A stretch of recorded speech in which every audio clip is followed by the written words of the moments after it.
ఇప్పుడేమో షాప్ వేసుకొని పోయినాము. ఇందాక ఏదో అయిందబ్బా, ఇందాక ఏదో వేసుకొని తిరిగినాం. ఇప్పుడు దాంట్లోకి అవసరమా? మీరు కిల్లులు కావాలంటారు, దాంట్లో పోతే సత్తాం అందరం. సుబ్బు బ్రో వద్దు బ్రో, చచ్చిపోతాం బ్రో. ఇంకా 50 మంది ఉన్నారు. పోగు బతికేం చేస్తారా?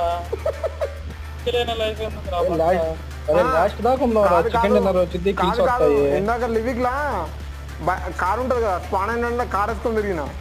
A few moments later. ప్రమాదం పొంచింది. ఎక్కడ ఇదిగో ఎక్కడ అయ్యా నేనే చేస్తున్నావుగా బ్రో. ఎవడు బ్రో? ముక్క